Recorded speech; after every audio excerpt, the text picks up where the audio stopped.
मेरे प्यारे श्रोताओं, सभी माताओं, दर्शकों, देवियों, सज्जनों, आप सभी को फिर एक बार स्वागत करता हूं आप ही के अपने favourite YouTube channel RPKY Ram ji में। मैं आपका प्यारा चहिता साथी प्रियांशु खमारी और एक नया प्रसंग के साथ आज हम बात करेंगे फिर कुछ प्रसंग इसी वीडियो के माध्यम से। हमारे जीवन में बहुत सारे संकटें आती हैं मेरे प्यारे श्रोताओं, बहुत सारे बाधाएँ आती हैं, विघ्न आते हैं, मुसीबतें आती हैं, लेकिन उससे हमें घबरा कर पीछे नहीं हटना चाहिए। उसको पूरे हिम्मत के साथ, साहस के साथ सामना करना चाहिए। तो इसी के लिए हमारे पास जो भावना होनी चाहिए वो है स्थित प्रज्ञता की।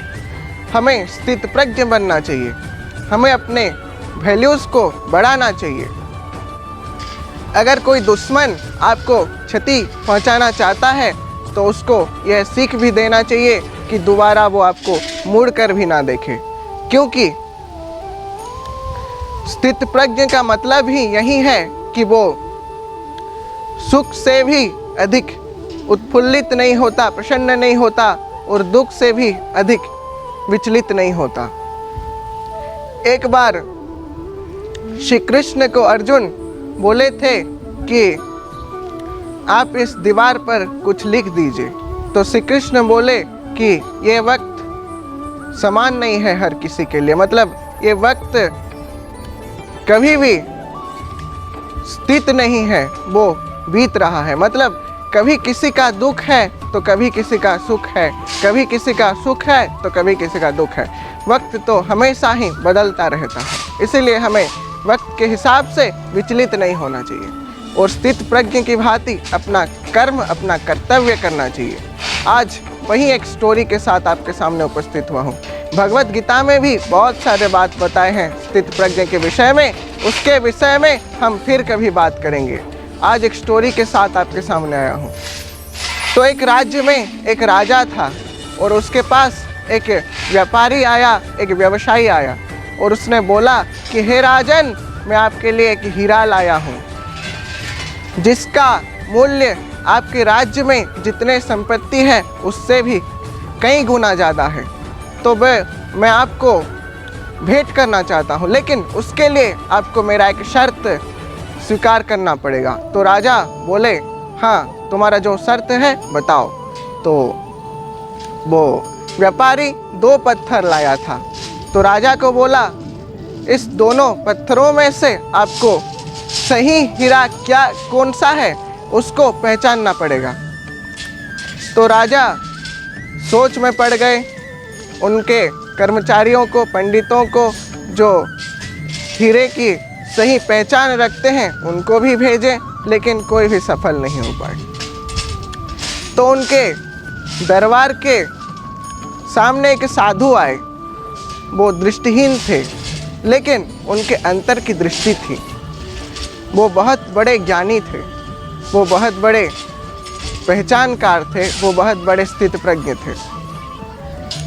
तो वो साधु बोले कि मैं इस हीरा का पहचान कर लूँगा।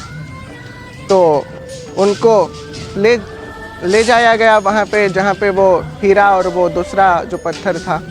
तो साधु सही हीरा को पहचान लिए। तो व्यापारी को भी पूछा गया कि साधु ठीक पहचाने हैं कि नहीं।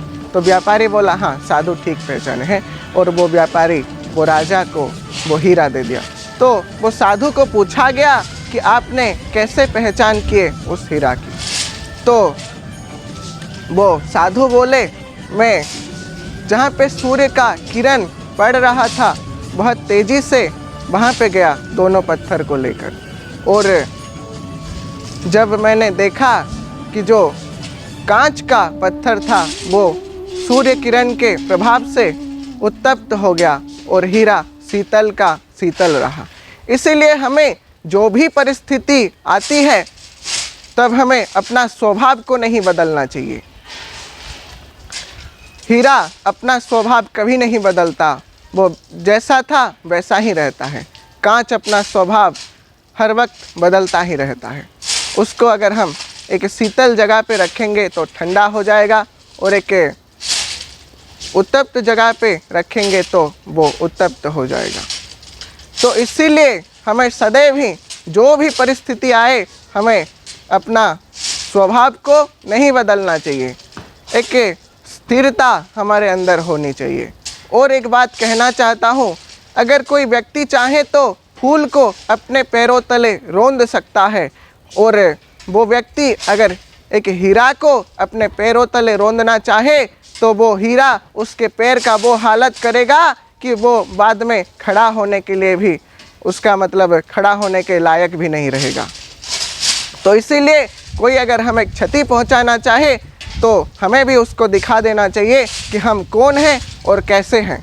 तो फिर आऊँगा और एक नया प्रसंग के साथ, तब तक के लिए लाइक, शेयर और सब्सक्राइब करना ना भूलिए। आपके favourite YouTube channel RPKY Ram ji को जय श्री राम, जय श्री कृष्ण कन्या। स्थित प्रज्ञ बनिए और जीवन में सफलता पाइए।